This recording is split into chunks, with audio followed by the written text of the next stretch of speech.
गावाकडील पारंपरिक चुलीवरचं जेवण आपल्या सर्वांनाच आवडतं.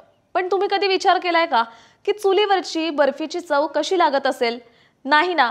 मग ही चुलीवरची बर्फी कुठे मिळते हे जाणून घेण्यापूर्वी तुम्ही जर ॲग्रोवनच्या इंस्टाग्राम पेजला फॉलो केलं नसेल तर लगेच करा. कोल्हापूर जिल्ह्यातील शिरोळ तालुक्यातील चिंचवाड इथल्या सतीश कदम यांनी नोकरी सोडल्यानंतर पुढे काय करायचं असा प्रश्न त्यांच्यासमोर होता आणि यानंतरच त्यांनी दुग्ध प्रक्रियेवर आधारित पदार्थ तयार करण्यास सुरुवात केली. आजकाल सगळेच पदार्थ हे गॅस सिलेंडरवर बनवले जातात, पण कदम यांनी सिलेंडर गॅसचा वापर न करता सुरुवातीपासूनच चुलीवर पदार्थ तयार करण्यास प्राधान्य दिलं आणि यामधूनच त्यांनी आपल्या पदार्थांचा एक वेगळा स्वाद आणि त्यामधलं वेगळेपण जपलंय. संपूर्ण कदम कुटुंब हा व्यवसाय एकत्रितपणे पाहतात.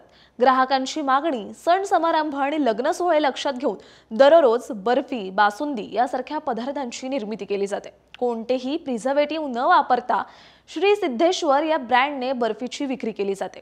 तुम्ही जर मुंबई पुण्यात राहत असाल आणि तुम्हाला ही बर्फी खायची असेल तर मुंबई पुणे भागात त्यांचे प्रोडक्ट्स येत असतात. त्यामुळे तुम्हाला घर बसल्या चुलीवरच्या बर्फीचा स्वाद घेता येणार आहे.